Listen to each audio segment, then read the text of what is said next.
Go ahead. Well, good morning, everyone, and welcome to Coffee and Conversation with the South Padre Island Chamber of Commerce. Coffee and Conversation is hosted by our Government Affairs Committee, and we have Alta is here. Do we have any other members of the committee? Well, they're in trouble. Alta, what are we going to do? So we're glad you all are here. Is everybody ready for spring break?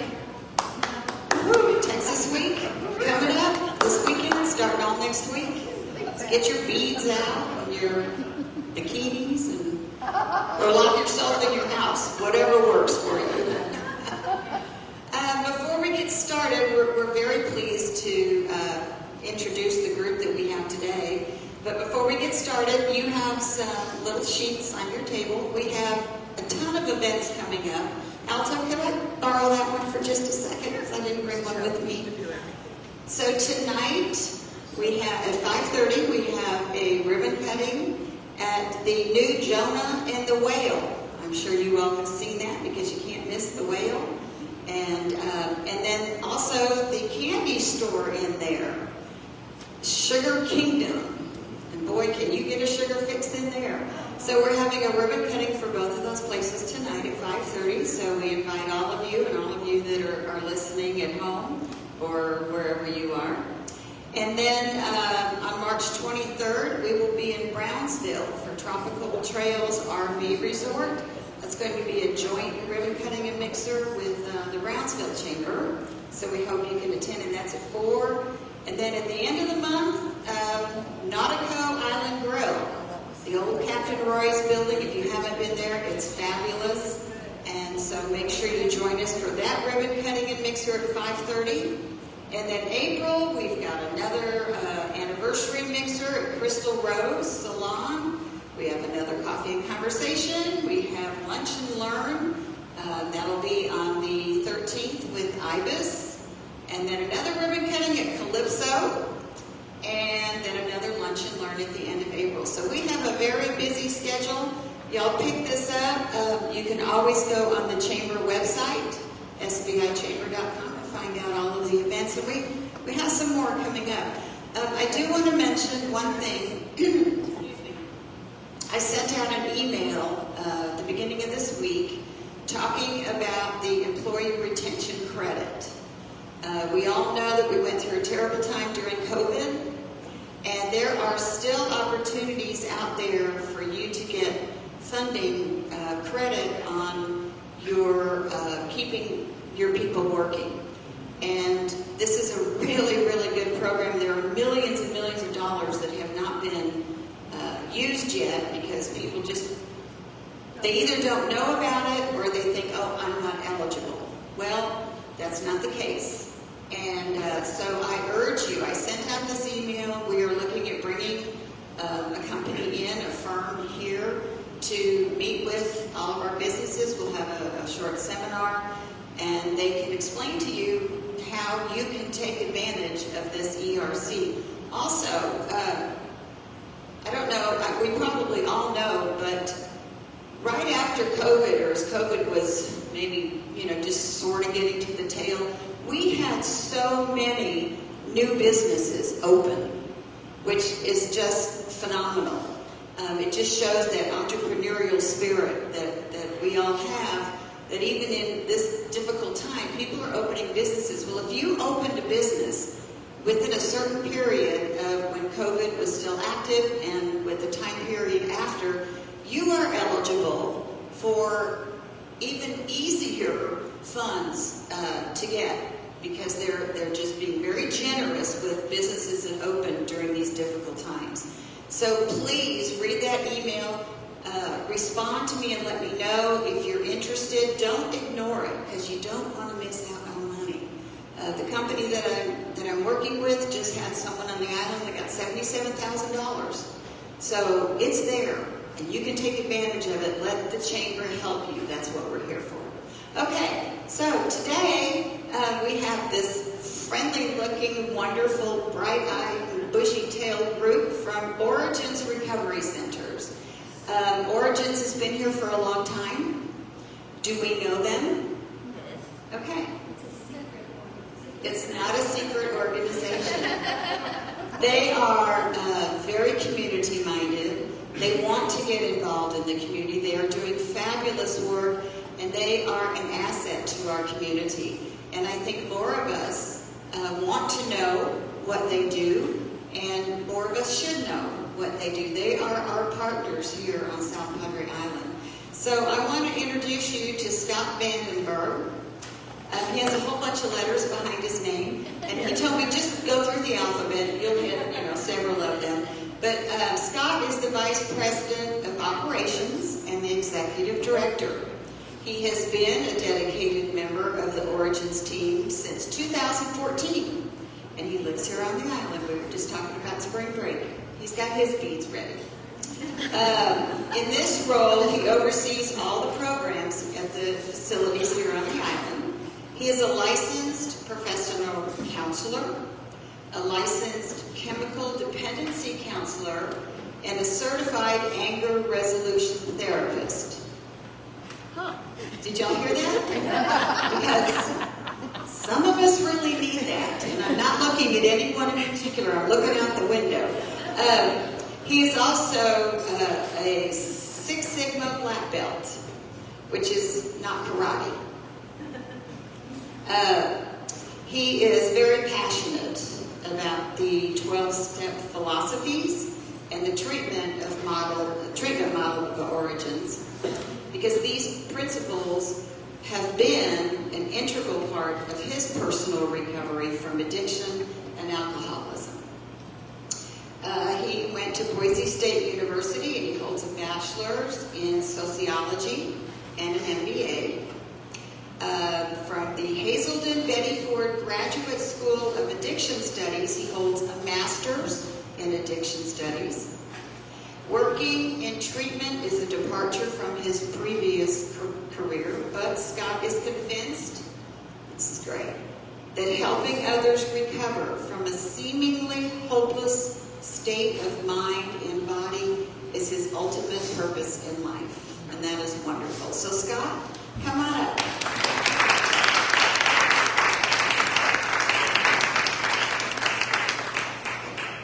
Thank you, Alita. Thank you to the Chamber for inviting me and Origins to come and spend some time with you all. It's an honor to be here. It really is. Origins, many of you are familiar with Origins? Kind of? The name, yeah. Maybe you saw us on Dr. Phil. Now, we've operated pretty invisibly on the island for most of our existence here. I want to talk a little bit about that and some of our more recent evolutions as an organization. But first, a little disclaimer. I'm very animated when I talk. I pace around a lot and talk with my hands. And sometimes what I say with my hands and what I say with my mouth are not the same thing, so I apologize in advance if I create any confusion around that. Also, I want this to be interactive. So feel free to ask questions, comment, heckle, whatever you want to do, whatever makes you feel most comfortable. Because we are here to serve you. We're here to serve the community at large and here on South Padre Island. And we're very blessed to be able to do the work we do. But I think there's a lot of mystery around Origins and the type of work we do. I also think there's a lot of mystery and misunderstanding around addiction and alcoholism and what these things are and how these things impact us and our community. So today I want to talk a little bit about our business, our history, some of our growth over the years, some of our intentions to grow in the future, talk a little bit about our ownership and business model. But then I want to talk a little bit about addiction and alcoholism and what those things are, and perhaps more importantly, what they aren't. If we have time at the end, David Hayden, our clinical director, who I consider a subject matter expert on addiction and alcoholism, will share with you and possibly answer some of your questions. He's much smarter than I am, much more interesting, and better looking, obviously. So hopefully we'll have some time at the end for David to share with us. So a little bit about Origins and our history. So we opened here on South Padre Island in 2009. So our original facility was at 4610, or is at 4610 Padre Boulevard. You may be familiar with it. There's no signage up front. We operate as a very private facility. We don't advertise or publish our locations of any of our facilities. If you put in Origins in Google Maps, it will take you to our little administration building, or 4405. Kind of underwhelming little building, but that's where some of us office. But our main facilities are on Padre Boulevard and then over on East Aries. So we opened in 2009 as a men's treatment center. It was a recovery center. When it first opened, it wasn't really a treatment center like we are now. It was more of a recovery retreat. The staff lived there, the patients would cook their own food and do chores. It was more of a therapeutic community.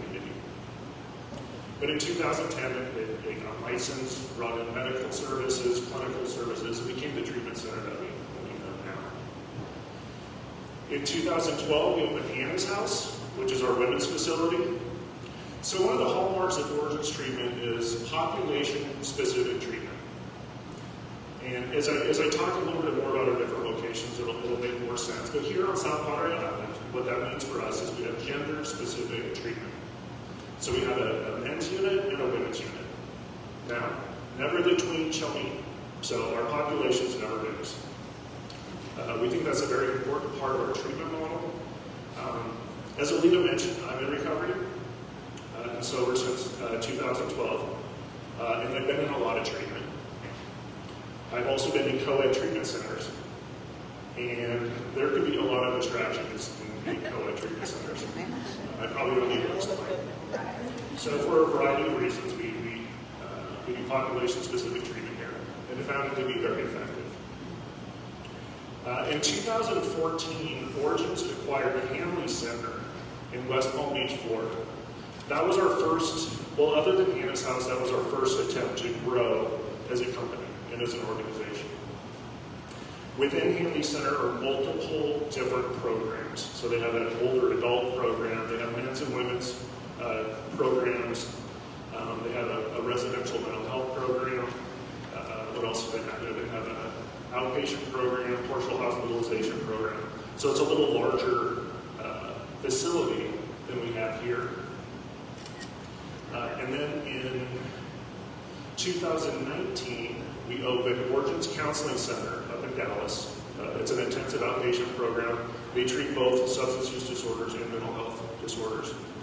And we also opened, or acquired, Windhaven Transitional Living. So Windhaven is an 11-bed women's transitional program for women who have been in residential treatment and are, quote-unquote, stepping down to a lower level of care. Our programs here on the island, Origins Recovery Center has 40 beds, and our women's unit, Hannah's House, has 17 beds. Hanley Center in Florida has about 100 beds. We also opened, just this last year, Restored Path Detox. It's a standalone detox facility up in Dallas. That has 24 beds. And Windhaven, like I mentioned earlier, has 11 beds.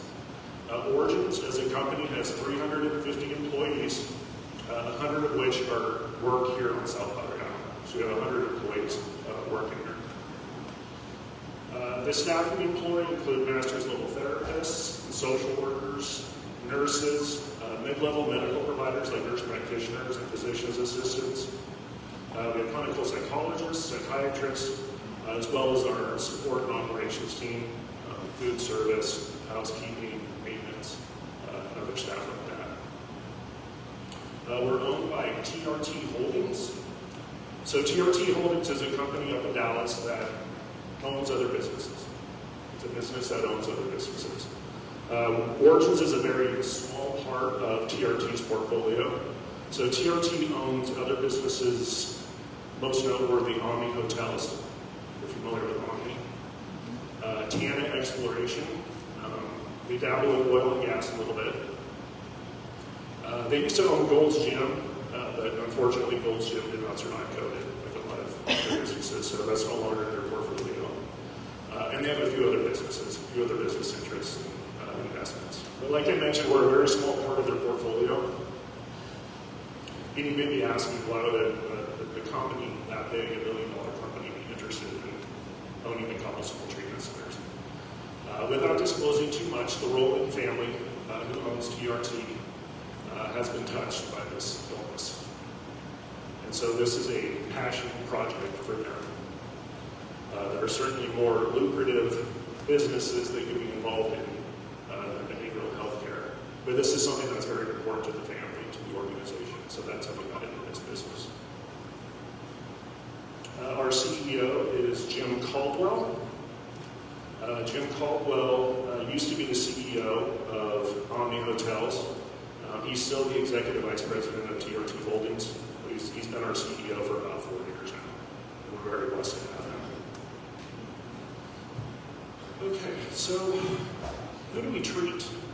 Who comes towards us? And why?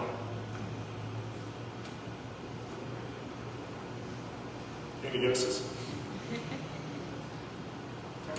So we are a drug and alcohol treatment center. Now, before I continue, I want to clarify some of the language I'm going to be using.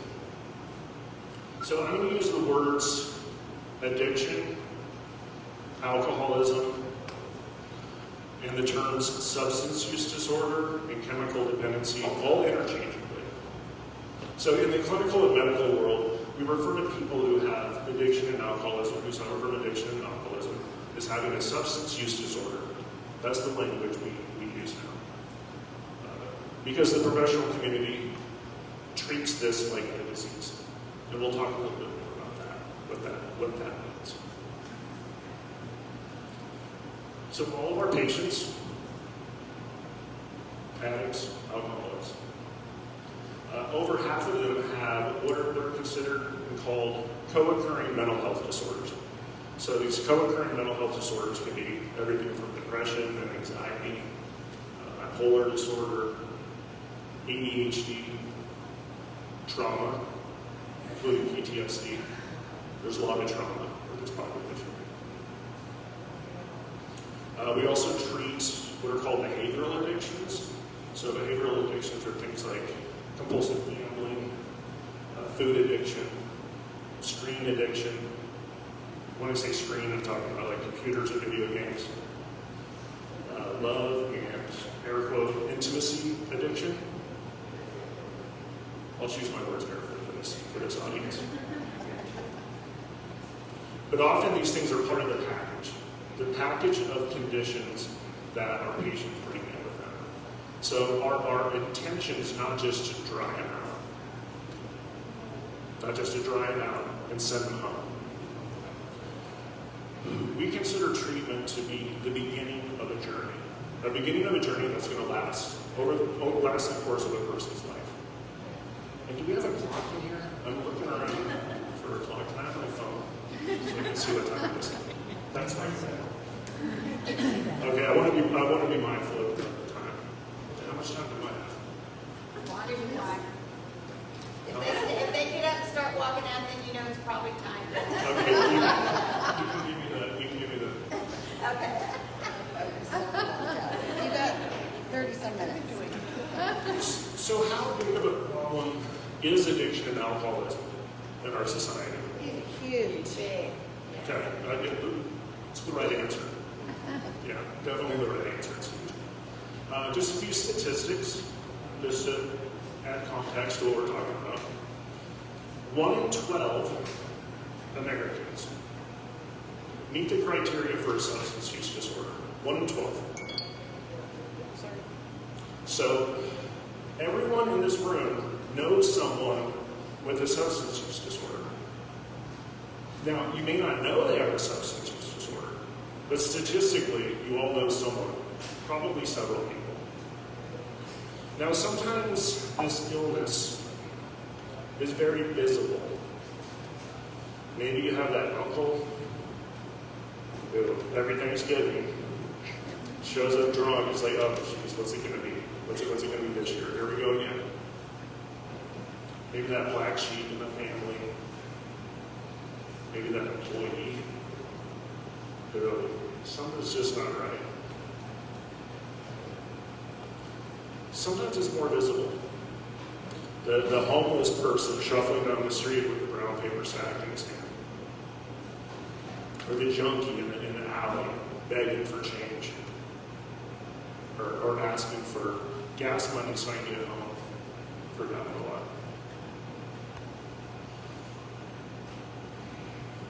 There are a lot of stereotypes around addiction and alcoholism, and a lot of these stereotypes are based on these images we have. These people we see in public, these images we see in the media, on TV, and in movies. Now, that is not a representative sample of people with a substance use disorder. Those people are just more visible. That's it, they're just more visible, you see them. There are many, many people who suffer from this illness that we don't even see it, we don't even know. They're suffering quietly in their homes, in their jobs, dying from the inside out. And we don't always know.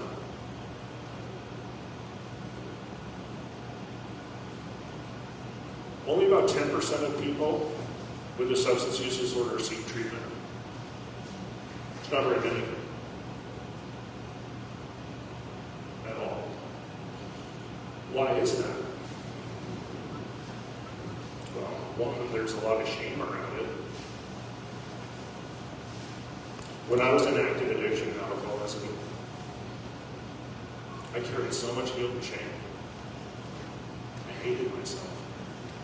And my family didn't understand what was happening. Often people feel that addiction and alcoholism are a choice. Scott, you're choosing to live this way. Why would you choose to do this? If you love this family, you'll stop. If you care about your career, you'll stop drinking. And there's a lot of shame and misunderstanding around it that creates barriers to people. One, being open and honest about their illness and the ways in which they're suffering. But two, seeking help. Now, the narrative around substance use disorder and mental health has evolved a lot over the last really 10 or 15 years. So, starting really a few decades ago, but around 15 years ago, more and more people, and I mean high-profile people, were going public about their struggles with addiction and alcoholism. So A-list celebrities are out and open and vocal about the recovery. People like Robert Downey Jr., Rob Lowe, Anthony Hopkins, high profile. And I'm not talking about Charlie Sheen. Charlie Sheen, what did Charlie Sheen do now? He's a drug addict. No. People who got well. People who were suffering from this illness and got well. It's reshaped the narrative. It's reshaped the conversation around addiction and alcoholism and normalize it. Normalize the process of recovery and make it okay to seek help. Addiction and alcoholism are not just things that happen on the fringe of society and in the shadows. It's something that affects all of us.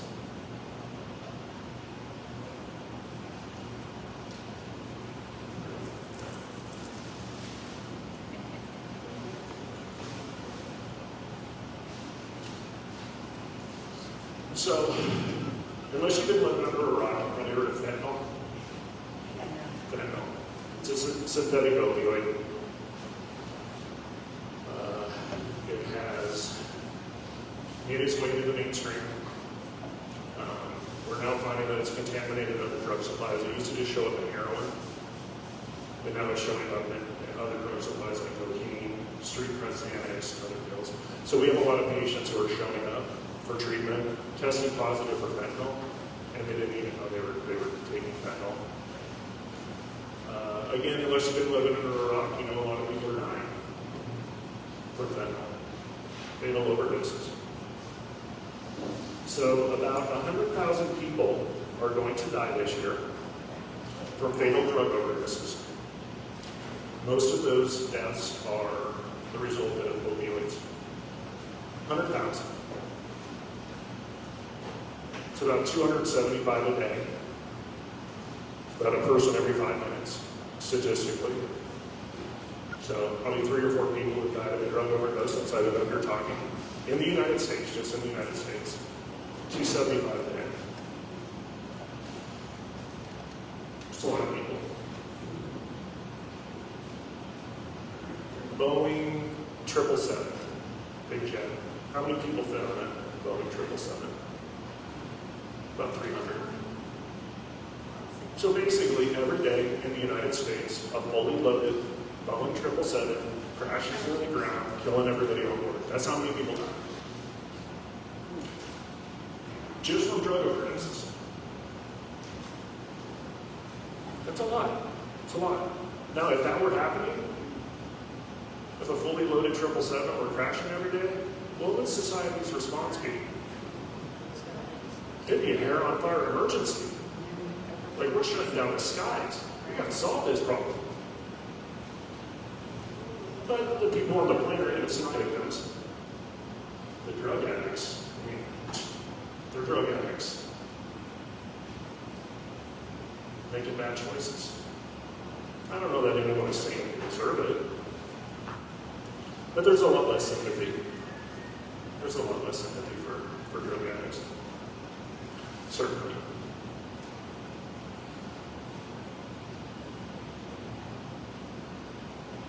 Prescription drug abuse is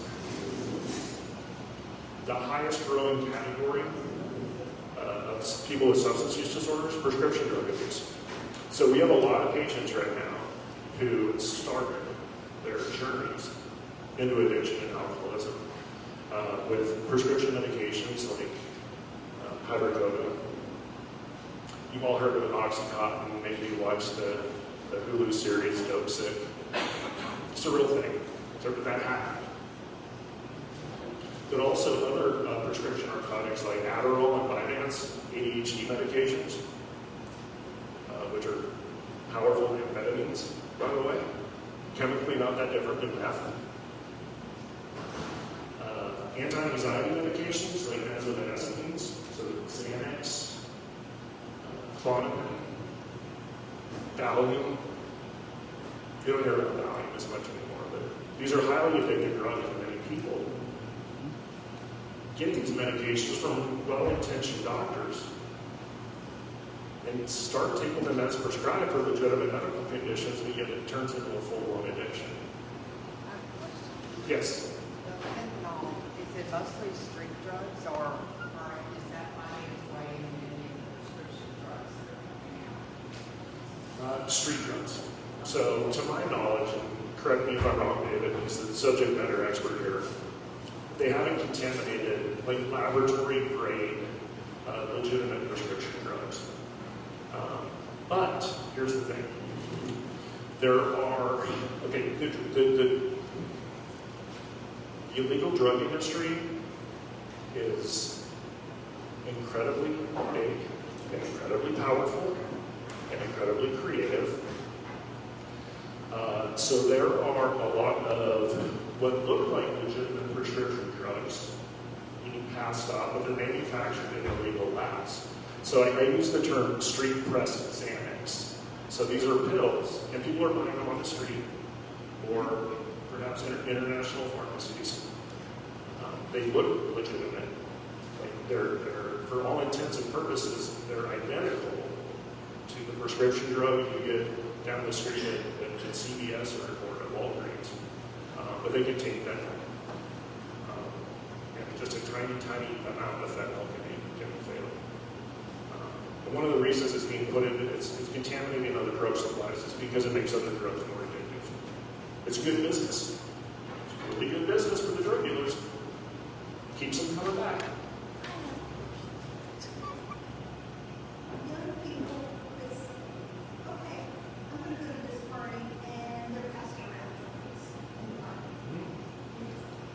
As a parent, wouldn't you be concerned that somebody doctored it? Yeah. Can you sleep on it? Can you drugs? Can you smoke it? Can you smoke that? Yes. So it is a concern for parents who go, but they're not doing anything Well, it could kill them. It certainly can. Should you be concerned as a parent? Okay. I'm looking around the room trying to read the audience. I'm 49 years old. I started using drugs in college with college kids, and there's plenty of college kids out there. Hey, first time away from home. They're gonna be here next week. They're going to be here next week. Yes, they are. And I remember smoking weed. It was very different than the weed we have now. But there wasn't the concern of these drugs being contaminated. The drug world is completely different now. Now, for many of us, using drugs is this rite of passage. We're growing up, we're in our 20s, we're having fun, it's spring break, like we do. And for most people, they can use drugs or drink and be fine. They can wake up the next morning, maybe with some regrets and some bad feelings, and just move on and go about their lives. There are plenty of people, even who drink too much and use drugs. They're not necessarily drug addicts, alcoholics. The population we treat are people who continue to use drugs and drink alcohol despite negative consequences. So a few examples. Someone gets an EWI. Gets an EWI. Judge says, if you don't stop drinking, you're going to jail. That's the deal. And he can stop drinking. That's sufficient reason. That's a good enough reason. I don't want to go to jail. I don't want to lose my driver's license. Like, okay, I'm going to stop. Sure, no more happy hours. I really like happy hours. And throwing back a few, watching the football game with the bros. But you know what? The risks outweigh the rewards, and I'm not going to do it anymore. Or the woman who drank too much at the company Christmas party and made a fool of herself and woke up the next day and said, I am never drinking again. And she never drinks again. She's not an alcoholic. The difference between people like that and real alcoholics and real drug addicts is those things happen. Negative consequences, legal consequences, financial consequences, professional consequences, medical consequences, the list goes on, and it can't stop. When I was in active addiction and alcoholism, I drank even when I didn't want to. I drank even when I had decided not to. Woke up the next day, hand to God, I can't do this anymore. I can't do this anymore. I'm killing myself. I'm killing my family. I'm ruining my life. I'm destroying everything that's important to me. I can't keep doing this. I am going to stop. And then there I was in the parking lot of the liquor store 15 minutes before it opened. Yeah, I was that guy. I'm thinking, how did this happen? What's wrong with me? What we talk about in the recovery world is powerlessness. I was powerless.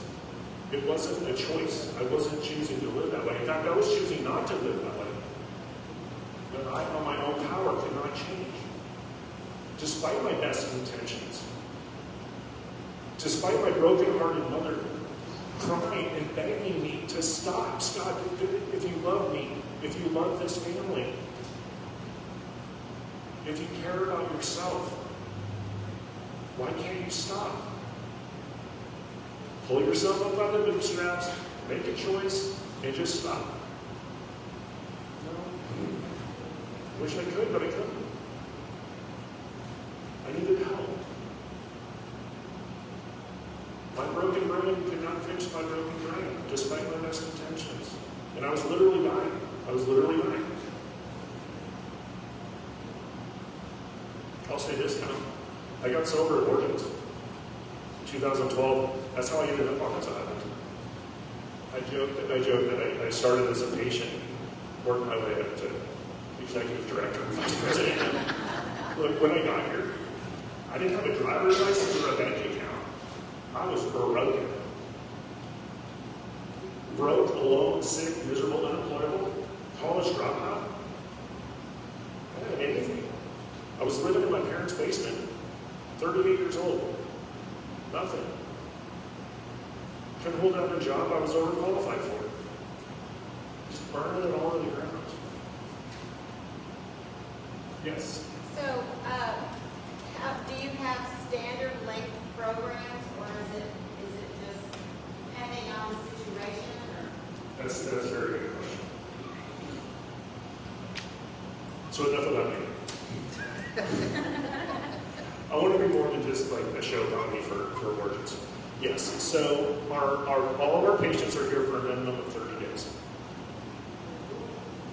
Generally, they come in, and the first few days is spent in detox. So we have a medical detox program. So under the care of our medical staff, the patients will go through the withdrawal process, which is very uncomfortable, very, very uncomfortable. And it underscores the importance of residential treatment. So many of us have left to our own devices like, hey, just get a jug of Gatorade and some snacks and just lock yourself in the room and just detox yourself. No, don't do that. Don't do that. One, the success doing that is very, very low. And two, it's dangerous. It's very, very dangerous, especially for those who have been abusing alcohol and drugs like benzodiazepines. People can die, literally die going through withdrawal for those, not to mention the seizure risk and some of the other medical complications that result from withdrawal. But all of our patients are here for a minimum of 30 days, typically a maximum of 90. When we first opened here on the island, we were a 90-day program. But we operated more as a boutique destination residential treatment center. And that was when we operated more invisibly. Most of our patients came from out of state, and the rest came from out of town. We served very few people from the local community, with some exceptions.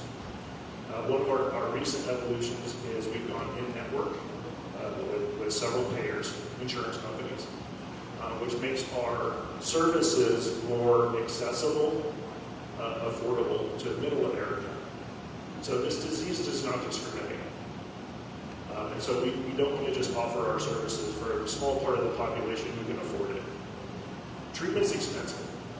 Even like ab treatment is expensive. And a lot of How much is like the average person for 30 days? Average. there are some variables. So with insurance, it's the out-of-pocket, the deductible and out-of-pocket. Self-pay at a typical treatment center, self-pay rates are to begin at about $1,000 a day. But we will be flexible. Now understand that most people, by the time they get to a place where they're ready to get sober and get help, have done significant financial damage to themselves and to their families. In case you didn't know, drugs are expensive. Drugs are really, really expensive. But it's not just the cost of the drugs, it's the lost productivity, the unemployment, underemployment, the legal expenses, the medical bills, the stuff. It's financially devastating to a lot of families, and they're just not in a position to be able to write a check for $30,000 or more. There are some treatment centers in the country that are $100,000 a month. They're very expensive, but they cater to it. It's a niche market. But what we want is to be open, available, and accessible to most people, including most people in the Rio Grande Valley. So since we transitioned to an in-network program, we've been getting a lot more patients from the local community. And so we want to be a good neighbor. We want to serve the local community and the area community more. Our next evolution here on South Padre Island is we're opening an intensive outpatient program in Harlingen. One of the challenges we've faced serving local patients, area patients, is the lack of continuing care resources. So what we don't want to do is bring in our patients for 30 days and then send them home. All right. Good luck. Good luck not dying. No, we want them to seamlessly transition into, the term we use is continuum of care.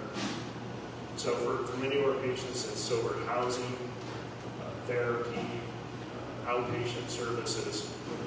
So we want to provide more of these services to our local community, to our patients who come here for residential treatment and then transition back to the local area. So that's our next evolution is here, and it's a big part of our growth strategy.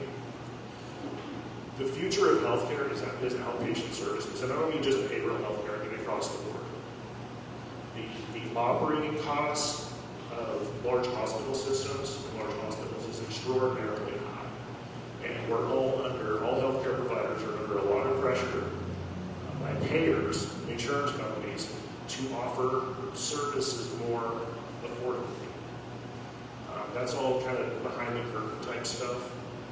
But as an industry and as a business, we have to adapt and respond to those pressures because we want them.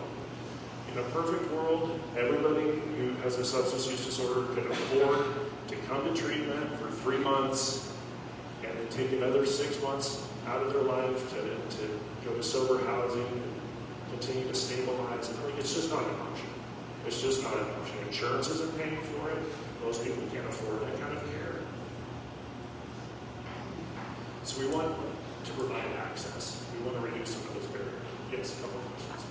What age group are most of your patients? 18 to, I think the oldest patients we've had are maybe 70.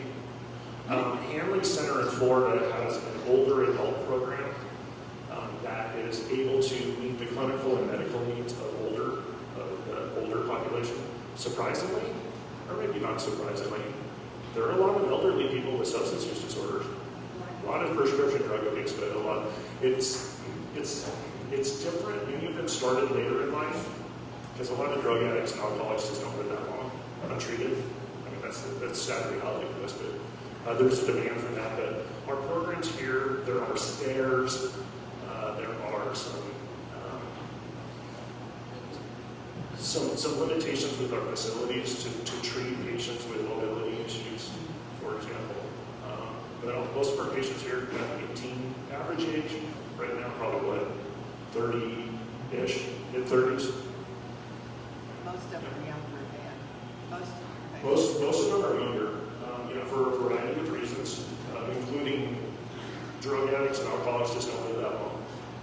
Life expectancy is very short. And I didn't get into a lot of the really dark statistics. Talked about the 100,000 overdose deaths a year. Alcohol kills about almost 100,000 people a year in the United States. Suicide rate for alcoholics and drug addicts, 6 times the rate for the rest of the population. About 25% of suicides involve opioids, another 25% involve alcohol. So this disease is killing people. It's literally killing people. Yeah, please. What's your most active time? Is there a time of the year that people freak out more than other times of the year with seeking help? Okay. Ask that right. What's the peak season for Yes. rehab? Well, I just think, you know what I mean? That's an excellent question. That's an excellent question. I mean, I always freak out in October. I don't know anybody else. Halloween. What? Halloween. It is, I don't know. Our slowest time of the year is December. Actually, late November to December. The phones just stop ringing. The joke is, I guess that person wants to ruin one more Christmas before they get help. Not funny, it's kind of true. But a lot of people who seek treatment next year just want to get through the holidays. I want to spend the holidays with my family, despite the family saying, "Go to rehab. We don't want you here. Yeah, don't show up for another Thanksgiving drunk and make a fool of yourself." So that's our slow time. There's usually a increase in admissions in January. A lot of people make their resolutions, and it's going to be different this year in January. We also get quite a few patients early summer who college gets out. So the report cards come in, dad sees the credit card bill, like what the heck are you even doing? What are we paying for? the drug and alcohol abuse with college students is really high. It doesn't mean they're all addicts and alcoholics, but we get a lot in the summer. But what we've done data analysis, we've done market analysis to try to understand and predict when we're going to have more patient traffic. It's kind of a mystery. Is there a step program that the family take? That's an excellent Prior question. to the person getting out of our, That is an excellent question. And Alita's given me that. Not yet. Okay. Understanding. Okay. It's an image. I'm about to get the Oscar music that I'm about to get played off. Okay. That's an excellent question. There's a big family component to recovery. Big family component. We say this is a family illness. Now, that doesn't mean, it's the parent's fault or the family caused this. There's a family component in that. In order for someone to be successful in recovery, they need the support of their family. And I'm not talking about the kind of support like, we're just gonna love you, we're gonna love you back to health. No, like understanding what this illness is, the family's role and responsibility in recovery, setting boundaries, not enabling, understanding that bailing your kid out of jail one more time is not the right thing to do, despite you I'm just trying to help. Or giving them money because they can't keep a job. No, you're actually killing your child by doing that. And so these are tough conversations to have. The families need this education and support. And so not only do we provide education and support for our families, but we provide ongoing support for our families. So we have these weekly family support groups that go on really in perpetuity that the families of our patients can continue to engage in. We also encourage them to get involved in a group called Al-Anon. Al-Anon is kind of a sister program of Alcoholics Anonymous. It's for the families of those who are suffering from alcoholism. But it's critical that the family know what to do and know what not to do to support the recovery of their loved one. It's very critical. So I'm glad you asked that. I think we're going to be time for David to geek out on the science. But we're all here. I brought my entourage of Orchids people, so we'll be here to answer any additional questions. We also have some information, but we're not here to peddle our wares. Hopefully just introduce ourselves to the community. We want to be a friend of some their businesses. So thank you for having us. thank you.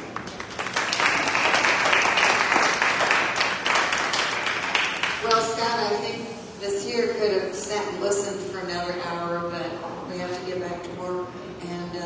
But thank you so much for sharing not only what you all are doing, but your experience yourself. When you said that every one of us in this room is 1 out of 12, we all do know someone or are ourselves. So thank you for what you all do and what you've brought into this community. You've made this a better place, and we appreciate that. I wish we could introduce them all, but they do want to get involved in the community. And so keep that in mind, and let's really open our doors and our hearts to not only them and the work that they do, but the people that are here with them and getting that help. So thank you. The Chamber has their contact information. If you need anything or want to ask any more questions, we can pass that on to you. Thank you all for coming. We will see you tonight at the ribbon cutting, and then we'll see you like 20 times over the next month. And good luck during spring break. I hope it's very successful and profitable and safe. Yes. And we have our city manager here. Randy, thank you for being here today.